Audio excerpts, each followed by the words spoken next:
Hello दोस्तों, स्वागत है आपका हमारे YouTube चैनल में। तो देखिए, आज हम दिल्ली सल्तनत के राजवंश तो समाप्त हो गए। आज हम चर्चा करेंगे दिल्ली सल्तनत के प्रशासन की, ठीक है। और दिल्ली सल्तनत का प्रशासन जो है उस समय जो है इस्लामिक कानून के अनुसार चलता था, जिसे कहते थे शरीयत। क्या कहते थे? और शरीयत का मतलब होता है जो उलेमाओं द्वारा इस्लामिक जो है ग्रंथों का उन्होंने जो व्याख्या की, किसके आधार पर? कुरान के आधार पर। उसे ही क्या कहा गया? शरीयत कहा गया, ठीक है।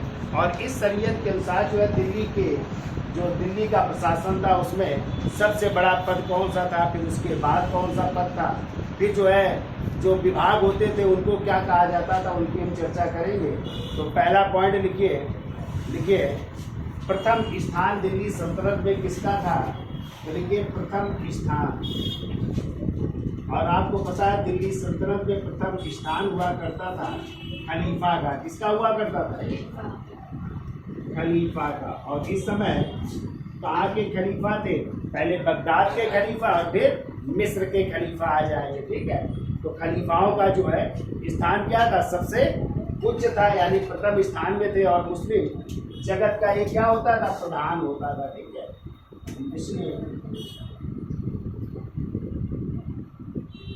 जगत का प्रधान था।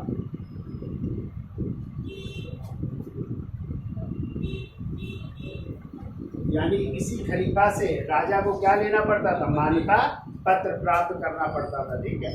यदि हम दूसरे स्थान की बात करें तो दूसरा स्थान था सुल्तान का। देखिए द्वितीय स्थान, और द्वितीय स्थान पर होता था सुल्तान। यानी जो दिल्ली सल्तनत के सुल्तान हुए, उनका स्थान क्या था? दूसरे नंबर में हुआ करते थे सुल्तान, ठीक है। फिर तीसरा स्थान हुआ करता था अमीर का। देखिए तृतीय स्थान पर अमीर हुआ करते थे। और अमीर कौन होते थे? तो विदेशी मूल के जो सल्तनत काल में बड़े बड़े पदों पर नियुक्त थे। तो लिख लो, विदेशी मूल के, जो विदेश से आए थे, विदेशी मूल के जो सल्तनत काल में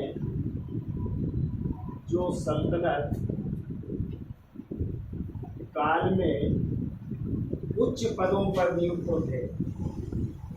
उच्च पदों पर नियुक्त थे,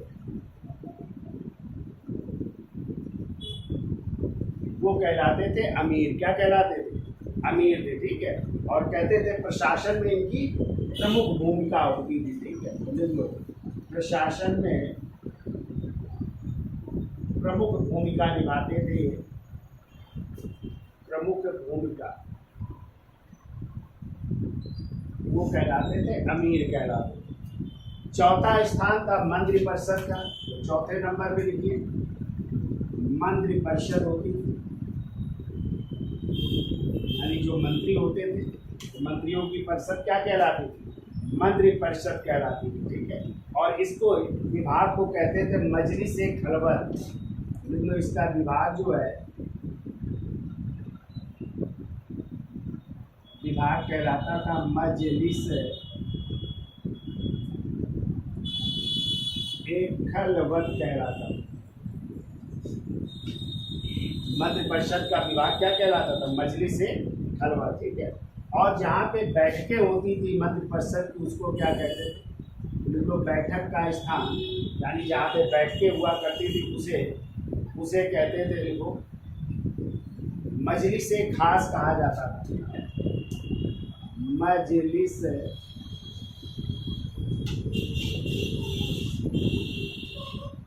खास कहा जाता था। जहाँ पे मंत्री परिषद की बैठकें होती थी उसे मजलिस-ए खास कहा जाता था, ठीक है। फिर इसके बाद जो है, जो अगला पद था वो था वजीर का। किसका पद था? वजीर। और वजीर का मतलब क्या होता था? प्रधानमंत्री होता था, ठीक है। वजीर होता था प्रधान मंत्री की भूमिका निभाता था, ठीक है। और इसका विभाग जो है वजीर का, वो दीवाने वजारत कहलाता था। तो लिख लो विभाग विभाग कहलाता था दीवान ए वजारत कहलाता था, दीवान ए वजारत, ठीक है, दीवान ए वजारत। और ये कैसा विभाग था? राजस्व एवं वित्त विभाग था, राजस्व एवं वित्त विभाग, यानी प्रधानमंत्री के अधीन या वजीर के अधीन क्या होता था? राजस्व एवं वित्त विभाग होता था। अब देखिए, प्रधानमंत्री भी अलग अलग सुल्तान के समय अलग अलग हुए। जैसे आप लोग कुतुबुद्दीन ऐबक की बात करें, दिल्ली सल्तनत का संस्थापक था ना, तो उसके समय वजीर हुआ करते थे फक्र मुदब्बिर। कौन हुआ करता था? हाँ, जिसने पुस्तक भी लिखी थी फक्र मुदब्बिर ने, ठीक है, आदाबुल हर्ब के रचयिता है, ठीक है, तो वो क्या हुआ करते थे? वजीर। इल्तुतमिश के समय जुनैदी हुआ करते थे, ठीक है, तो अलग अलग समय अलग अलग वजीर हुए हैं। तो चाहे लिख लीजिए आप लोग, एक तरफ लिख लो, एक तरफ लिखिए वजीर का नाम और दूसरी तरफ लिख लो शासक का, एक में लिख देते। एक तरफ लिख लो वजीर और दूसरी तरफ लिख लो शासक का नाम। इसके समय कौन वजीर रहा उसे तो हमने लिखाया है, फिर भी लिख लेते। तो देखो, पहला लिखो फक्र ए मुदब्बिर, और ये किसके समय थे? कुतुबुद्दीन ऐबक के समय। कुतुबुद्दीन ऐबक के समय जो है वजीर हुआ करता था फक्र मुदब्बिर, ठीक है। फिर लिख लो फखरुद्दीन इसामी, फखरुद्दीन इसामी एवं एक और नाम लिखो निजामुल मुल्क जुनैदी, निजाम उल मुल्क जुनैदी। और ये दोनों वजीर किसके समय थे? इल्तुतमिश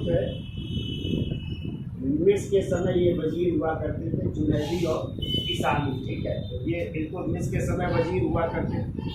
फिर वो ख्वाजा हसन बसरी, ख्वाजा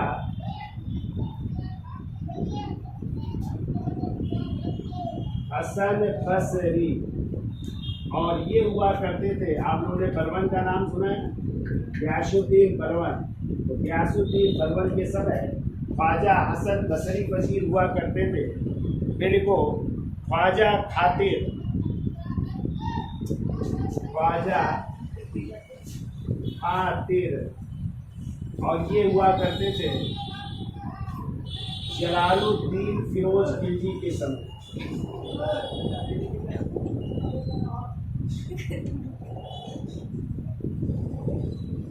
जलालुद्दीन फिरोज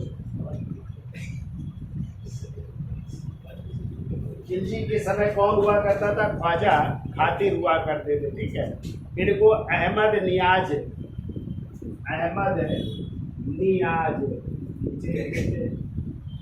अहमद नियाज, और ये हुआ करते थे मोहम्मद बिन तुगलक के समय वजीर थे अहमद नियाज, ठीक है। फिर लिख लो खान ए मकबूल, खान ए मकबूल, और खान ए मकबूल हुआ करते थे फिरोज शाह तुगलक के समय वजीर हुआ करते थे। तो ये कुछ वजीर है, कभी कभी मिलान करने को आ जाता है, तो आप लोग याद रखिएगा किसके समय कौन वजीर था। तो फक्र मुदब्बिर किसके समय थे?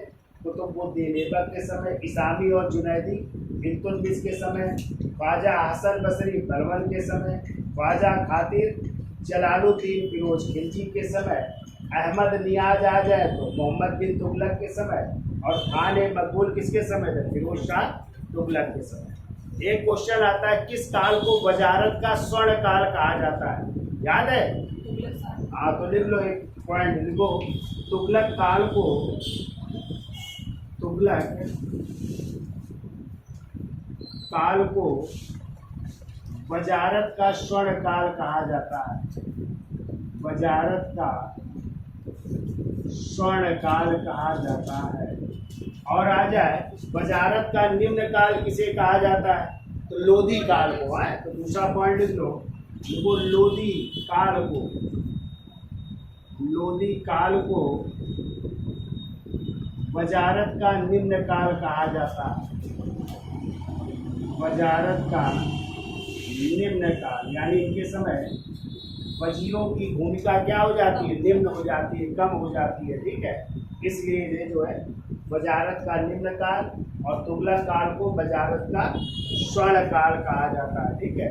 अब वजीर भी दो प्रकार के होते थे, एक होता था वजीर तौफीद है, लिख लो, एक होते थे वजीर एक तौफीद होते थे। और ये वजीर जो होते थे वजीर तौफीद, इनके पास जो है असीमित अधिकार होते थे, ठीक है, असीमित अधिकार वाले होते थे, कोई सीमा नहीं थी, बहुत असीमित अधिकार था, असीमित अधिकार वाले वजीर होते थे, इनके पास असीमित अधिकार होता था। और दूसरे होते थे वजीर तनफीज के, दूसरे होते थे, लिख लो, वजीर तनफीज, वजीर तनफीज, और इनके पास सीमित अधिकार होते थे, ठीक है, बहुत ज़्यादा अधिकार नहीं होते थे। तो सीमित अधिकार वाले वजीर थे, सीमित अधिकार वाले वजीर। तो वजीर की भी दो कैटेगरी थी, ठीक है, एक होते थे वजीर तौफीक जिनके पास असीमित अधिकार थे, एक होते थे वजीर तनफीज जिनके पास सीमित अधिकार होते थे, ठीक है। तो ये तो हो गई आपकी वजीर की व्याख्या। वजीर को ही क्या कहते थे, प्रधानमंत्री कहते थे, इसके विभाग को क्या कहते थे, दीवाने वजारत कहते थे। और इसका कार्य क्या था, राजस्व एवं वित्त विभाग का पूरा जो है लेखा जोखा वजीर के पास रहता था, ठीक है। फिर हमने बताया कौन कौन से किसके समय वजीर थे। यदि आ जाए किस काल को वजारत का स्वर्ण काल कहते हैं, तो तुगलक काल को कहते हैं। किस काल को वजारत का निम्न काल कहते हैं, तो लोधी काल। वजीर भी दो प्रकार के होते थे, वजीर तौफीद और वजीर तनफीद। एक के पास सीमित अधिकार और एक के पास सीमित अधिकार, ठीक है। अब इसके बाद दूसरा विभाग था जो था सैन्य विभाग। और सैन्य विभाग को क्या कहते थे, दीवाने अर्ज, क्या कहते थे। और इसका गठन किसने किया था, गियासुद्दीन हलवन ने। और इसका जो मुखिया होता था उसे आरिज ए मुमालिक कहा जाता था। इसका स्क्रीनशॉट ले लो, फिर आगे चलते हैं। तो देखिए वजीर के बाद दूसरे नंबर में जो पद था वो था दीवान ए अर्ज, दीवान ए अर्ज। और दीवान ए अर्ज कौन सा विभाग था, सैन्य विभाग था। कौन सा विभाग था, सैन्य विभाग था, ठीक है। और इसका जो प्रमुख होता था, इस विभाग का जो प्रमुख होता था वो कहलाता था आरिज ए मुमालिक। क्या कहलाता था, आरिज ए मुमालिक कहलाता था, आरिज ए मुमालिक कहलाता था, ठीक है। और यदि आ जाए इस विभाग का गठन किसने किया था, तो गठन लिख लो, गठन किया था बलवन ने। किसने किया था, यानी दीवान अर्ज विभाग का गठन किया था बलवन ने, ठीक है। और सैन्य विभाग का मुखिया कौन होता था, आरिज ए मुमालिक। लेकिन ध्यान रखिएगा मुगल काल में यदि आ जाए तो मुगल काल में जो है सैन्य विभाग का जो मुखिया होता था, देख लो यहाँ पे, मुगल काल में है, मुगल काल आप लोग पढ़ेंगे, यही पे इसे कहते थे मीर बख्शी। क्या कहते थे, तो यही जो है आरिज ए मुमालिक क्या हो जाएगा, मीर बख्शी। यानी सैन्य विभाग का प्रमुख या सेनापति कौन होता था, मीर बख्शी हो जाएगा, ठीक है, मुगल काल में। और दिल्ली सल्तनत में क्या कहते हैं इसे, आरिज ए मुमालिक। वो महाबलाधिकार गुप्त काल में है, वो गुप्त काल में होता था। महाबलात्कृत सेनापति महादंड नायक न्यायाधीश। चलिए, तो ये कौन सा विभाग हो गया भाई? सैन्य विभाग। क्या नाम है इसका? दीवान है, जिसका गठन किसने किया था? पलवल ने। अब मुखिया कौन होता था? आरिजे मुमाली। अगला विभाग लिखिए तीसरा, और तीसरा विभाग है दीवान ए रसालत। दीवान ए रसालत। और दीवान ए रसालत कौन सा विभाग है? विदेश विभाग। लो, ये है विदेश विभाग। विदेश विभाग का, ठीक है। जो विदेशी लोग आते थे जाते थे, जो भी संधियां या समझौते होते थे, उसका देखना किसका कार्य था? दीवाने रसालत का, ठीक है। तो लिख लो, फिरोज शाह तुगलक ने इस विभाग का प्रयोग, एक पॉइंट लिख लो, फिरोज शाह तुगलक ने इस विभाग का प्रयोग, इस विभाग का प्रयोग लोक शिकायत, कौन से विभाग के रूप में? लोक शिकायत निवारण के लिए किया। लोक शिकायत निवारण के लिए किया। यानी जो लोगों की शिकायतें होती थी, उनको निवारण करना किस विभाग का काम था? दीवाने निवारण के रूप में किया। ये भी याद रखिएगा, इसी विभाग का प्रयोग कर रहा है, लोक शिकायत निवारण के रूप में किया, ठीक है। अगला विभाग लिखिए चौथा, दीवान ए इंसा विभाग। दीवान ए इंसा। और ये विभाग का शाही पत्राचार विभाग था। कैसा विभाग था?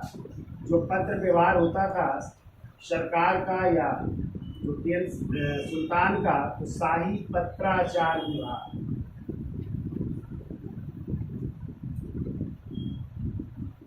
ये शाही पत्राचार विभाग था, ये याद रखिएगा, ठीक है। या कह सकते हैं शाही सचिवालय होता था, ये भी कह सकते हैं शाही सचिवालय। और इसका जो मुखिया होता था उसे कहते थे दीवान दबीर ए मुमालिक। मुखिया को कहते थे दबीर ए मुमालिक। दबीर ए मुमालिक कहलाता था इसका प्रमुख जो होता था, ठीक है। ये अब देखो अगला विभाग था पांचवा, लिखिए दीवान ए कोही। दीवान ए कोही। और ये कैसा विभाग था? कृषि विभाग था। कृषि विभाग था। और इसका जो प्रमुख होता था वो कहलाता था दीवान ए अमीर कोही। दीवान ए, कभी कभी दीवान ए अमीर कोही लिख करके आ जाता है, ठीक है। तो कृषि विभाग का अधिकारी है ये, और कृषि विभाग का नाम है दीवान ए कोही। और इसका गठन किया था मोहम्मद बिन तुगलक ने। किसने किया था? मोहम्मद बिन तुगलक ने दीवान ए अमीर कोही या दीवान ए कोही जो कृषि विभाग था उसका गठन किया था, ठीक है।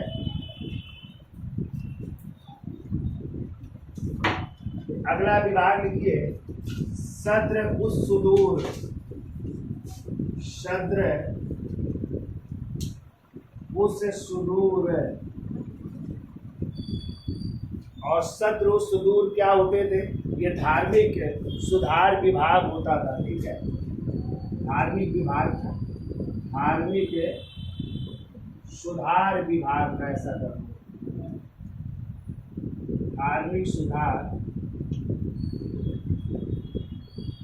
विभाग हुआ करता था।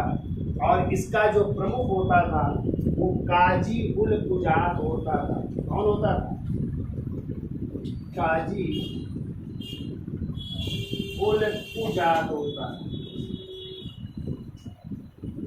तो सद्र सुदूर धर्म सुधार विभाग था, और इसका प्रमुख होता था काजी उल कुजार। ठीक है, तो कहते हैं जो जकात कर होता था ना, और जकात कर किससे लिया जाता था? केवल मुसलमानों से, धर्म के नाम पर लिया जाता था ना।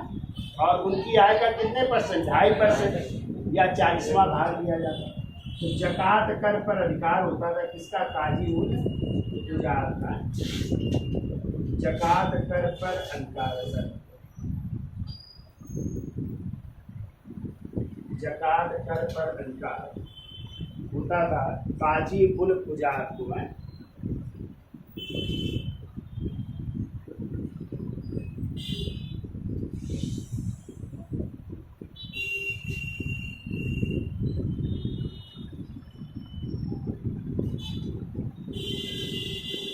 फिर वो काजी ए मुमालिक है, काजी ए मुमालिक है। तो कहते हैं राजा के बाद सर्वोच्च न्यायालय का न्यायाधीश होता था। ठीक है, सर्वोच्च न्यायालय का न्यायाधीश। इसके बाद राजा या सुल्तान के बाद, सुल्तान के बाद जो है सर्वोच्च न्यायालय का न्यायाधीश काजी ए मुमालिक होता था। ठीक है, फिर वो दीवान ए मजलिस, दीवान ए मजलिस, और दीवान ए मजलिस होता था सुल्तान का न्यायालय। ये सुल्तान का न्यायालय होता था,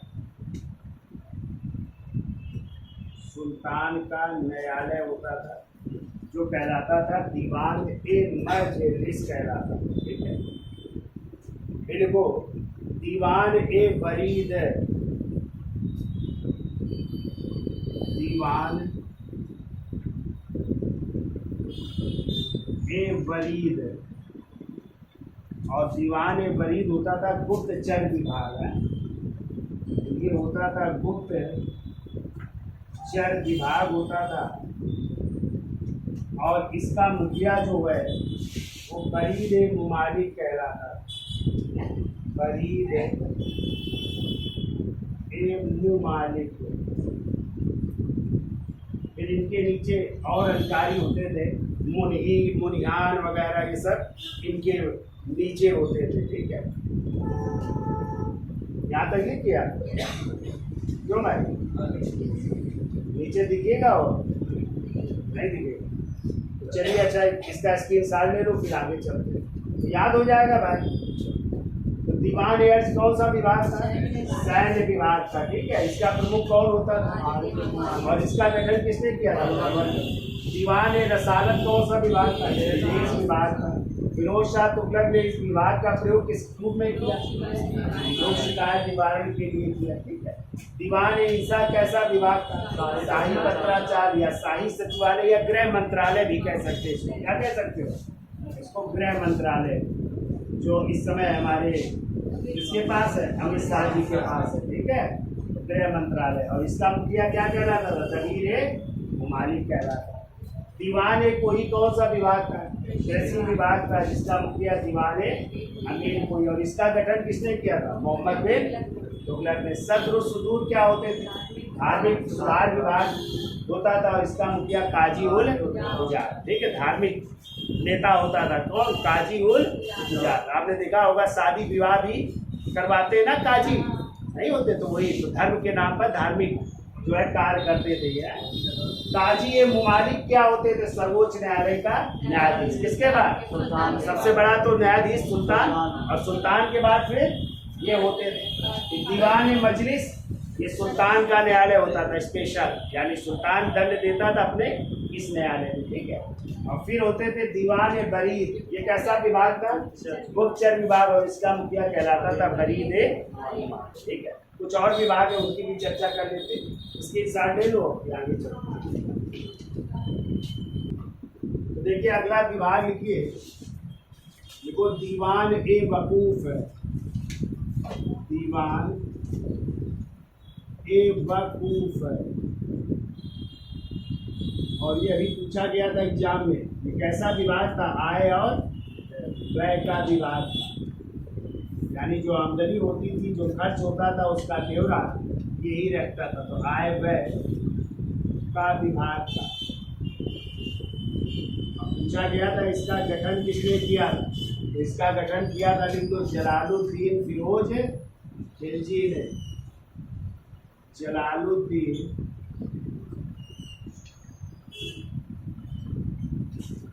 फिरोज खिलजी ने। बहुत पूछा जाता है, ये कई बार पूछा गया है, याद रखिएगा। ये आय और व्यय का विभाग है, ठीक है। फिर इसके बाद देखिए अगला विभाग दीवान रियासत। दीवान रियासत,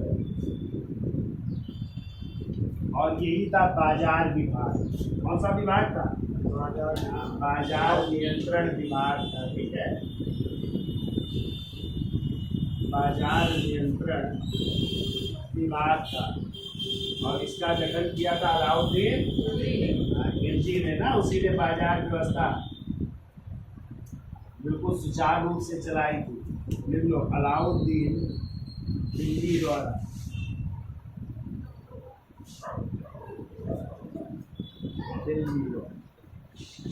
तो ये देखो केंद्रीय विभाग थे, ठीक है, याद हो जाएंगे सब। अब देखो कुछ और विभाग थे या कुछ अन्य अधिकारी थे। तो देखो सल्तनत कालीन अन्य प्रमुख अधिकारी। सल्तनत कालीन अन्य प्रमुख अधिकारी।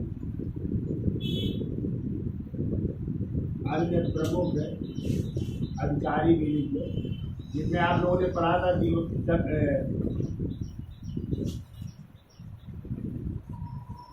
हाजिब नहीं पढ़ा था? अमीर हाजिब दरबारी शिष्टाचार मंत्री, तो ये भी तो अधिकारी थे ना। तो पहले तो लिखो मंजूमदार। पहला लिखो अधिकारी मंजूमदार। और मंजूमदार होता था आय व्यय की देख रेख। आय व्यय की देख रेख करता था, या कह सकते हैं ये बैंकर के रूप में कार्य करता था। बैंकर के रूप में पूरा खजाना इसी के अधीन होता था। फिर को अमीर हाजिर। दूसरा लिखिए अमीर हाजिर। और ये था दरबारी शिष्टाचार मंत्री था ना। दरबारी शिष्टाचार मंत्री था। और परवन भी इस पद पर रहा था ना। दरबारी शिष्टाचार मंत्री हुआ करता था, या दरबारी शिष्टाचार विभाग का प्रमुख हुआ करता था, ठीक है। फिर को तीसरा नायब का भी पद सृजित हुआ था ना। नायब ऐसी कहते थे, नायब ए मुमलकात कहते थे। नायब ए मुमलकात। और ये किसके द्वारा? बहराम शाह द्वारा, ठीक है। किसके द्वारा गठित हुआ? बहराम शाह द्वारा गठित हुआ था। और यदि आ जाए सर्वप्रथम ये पद किसको दिया था बहराम शाह ने? तो सर्वप्रथम दिया था इतकीन को। किसको? इतकीन को। अपने दिखाया आपने, देखिएगा। सर्वप्रथम ये पद दिया गया था इतकीन को। किसको दिया गया? इतकीन को। तो इस तरह अब जो है गद्दी के 3 दावेदार, ने ये भी बताया था, गद्दी के 3 दावेदार हो गए। कौन 3 दावेदार? एक तो हो गए सुल्तान, दूसरा दावेदार हो गया वजीर, और तीसरा दावेदार हो गया नायब। कौन हो गया? नायब का पद। तो ये 3 गद्दी के प्रमुख दावेदार हो गए थे। तो ये कुछ अन्य अधिकारी थे। मंजूमदार आय व्यय की देख रेख करता था। अमीर हाजिब दरबारी शिष्टाचार विभाग का प्रमुख, दरबारी शिष्टाचार मंत्री था। नायब मुमलकात ये जो है इसके बाद वजीर के बाद नायब का पद आ गया। तो सुल्तान, वजीर और नायब, ये 3 प्रमुख पद हो गए। और ये पद सर्वप्रथम बैराम शाह ने गठित किया और ये पद किसको दिया गया था? इनको दिया गया। ठीक है, इस तरह अब जो है सल्तनत की गद्दी के 3 दावेदार, सुल्तान, वजीर और नायब। तो ये केंद्रीय पदाधिकारी है। ठीक है, अब हेडिंग डाल लीजिए प्रांतीय प्रशासन, प्रांतों का प्रशासन कैसे चलता था उसकी चर्चा कर लेते। तो इसका स्क्रीनशॉट ले लो, फिर वो प्रांतों का प्रशासन या प्रांतीय प्रशासन हेडिंग डाल लीजिए।